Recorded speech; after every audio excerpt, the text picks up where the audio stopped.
So the last part of proving triangles congruent is the part where we can take it, then we can prove the triangle's congruent, and then we can talk about all the other pieces that we don't know about.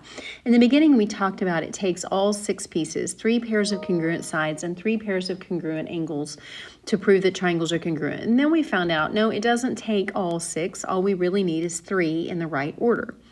Well, if I have only those 3 pieces, then I can say that the triangles are congruent. Well, then from there, I can then talk about the other sides and the other angles that maybe I didn't know about before.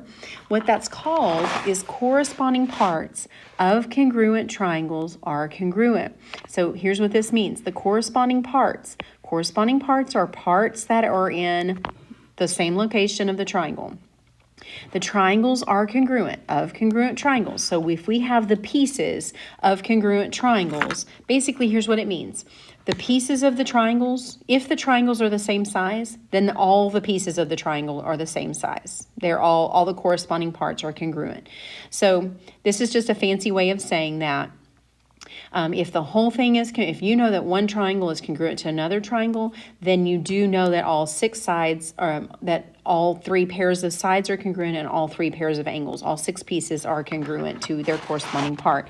You use Cpctc after you've proven the triangles congruent. So you can't use the Cpctc as the reason until you have said the triangles are congruent because of side, side, side, side, angle, side, HL, angle, angle, side, angle. Okay, so you have to prove the triangles are congruent first. So let's look here and let's just kind of talk about what it would look like. So if I know that AB is perpendicular to DB is perpendicular to AC, what that means is that those two are right angles, because that's what perpendicular means. D is the midpoint of AC. Remember, I've got the midpoint of a segment, so it's going to result in segments. So D is the midpoint. That means that AD is congruent to DC. Okay? I also know, don't forget, I also know that BD is congruent to BD because of the reflexive property. So I have used all of my givens, everything is marked with the additional information that I already knew. Now, I can say that those two triangles are congruent. ABD is congruent to triangle CBD because of side, angle, side. I have this side congruent to DC, I have this side congruent to itself, and I have that angle. Now remember, this is side, angle, side, because the angle is nestled down there in the middle, right? It's touching both of the sides. The remaining parts then are congruent. Now that I know that the triangles are congruent, now I can say that AB is congruent to CB. I can say that angle A is congruent to angle C. And I can say that angle 1 is congruent to angle 2.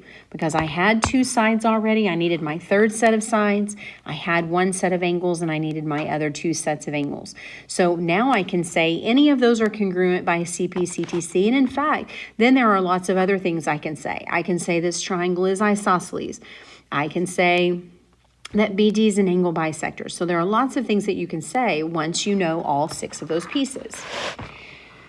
So if we look at this next one, AB is parallel to DC. I always like to highlight my parallel lines so that I can see them. They stand out. What does that tell me? That tells me, if you draw in that transversal, that angle 3 is congruent to angle 4, because if lines are parallel, then alternate interior angles are congruent. I also know, because it says that AB is congruent to DC. Then I look, I've got to have 3 pieces of information. I can see that AD is congruent to AD because of the reflexive properties. So now I have CD is congruent to AB. I have angle 3 is congruent to angle 1. I have AD is congruent to itself. And so I look, I have 2 sides and an angle. That angle is included between those 2 sides.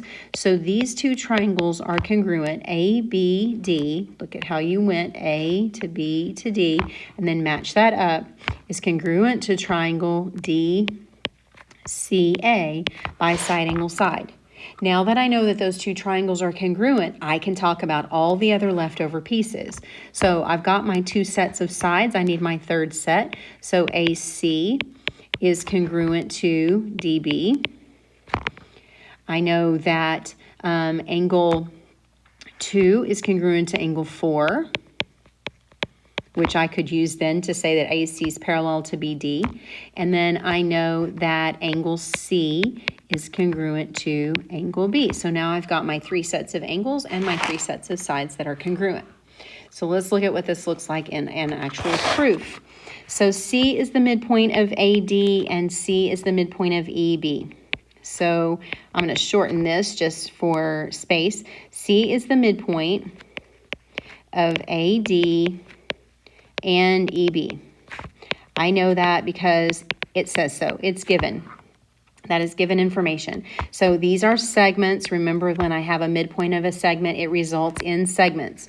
So here's what I know. C is the middle of AD.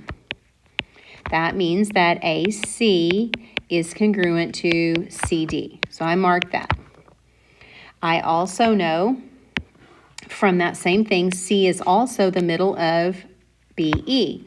That means that BC is congruent to CE. Why do I know that? Because that's what midpoint means. So definition of midpoint. Okay, so step 3. Now I've got a side and a side, right? I've got a side congruent to a side. Now I need something else. So I look, I've used up all my givens. So now I look back at my picture and I look to see what I know. And I notice that I have vertical angles. So now I can say angle ACB is congruent to angle DCE. Okay, those angles are congruent. Why? Because they're vertical angles, and vertical angles are congruent. So now let's look at what we've got. I have a side congruent to a side. I have another side congruent to another side, and I have the angle that is included in between them. Okay, so now I can say, okay, those triangles are congruent. So triangle what? Triangle ABC is congruent to triangle, and then we go in this in the right order, DEC. Why do I know that? Because of side, angle, side. Now, I should have pointed out at the beginning before we started this, what I'm trying to prove is that A is congruent to D.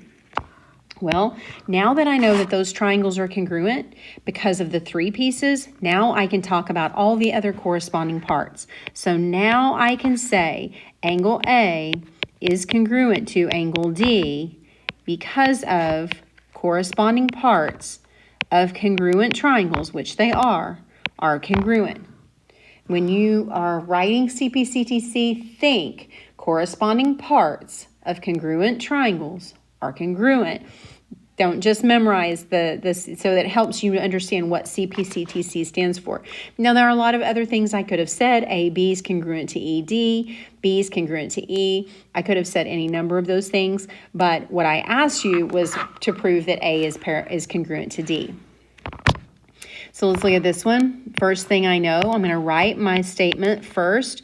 QR is parallel to TS. Now, I'm going to split my given up into 2 statements because I want to make sure that I use everything. So QR, because that's not a something congruent to something statement, so I'm going to write this out. Now, always parallel lines, that's always going to result in something about the angles. So what I know is this. So remember, we're trying to get to some angle is congruent to some angle or some side is congruent to some side.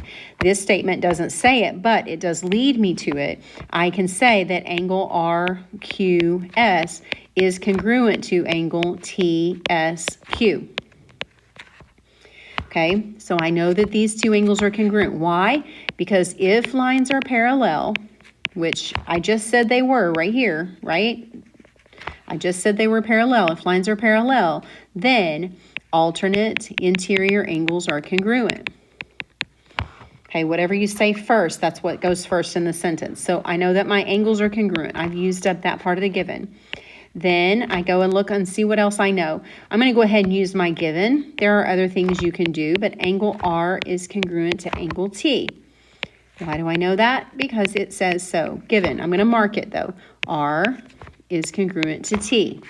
So I've used all of my givens. Now I need to know, what else do I know?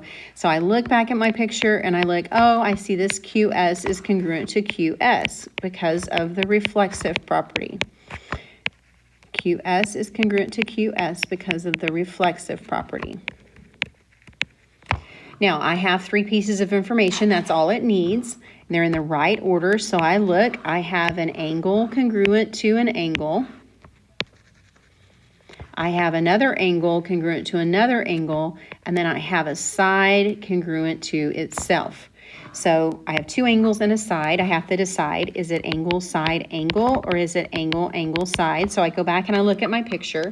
Is my side touching both of the angles or only one? The side is only touching one of the angles, and so it is angle, angle,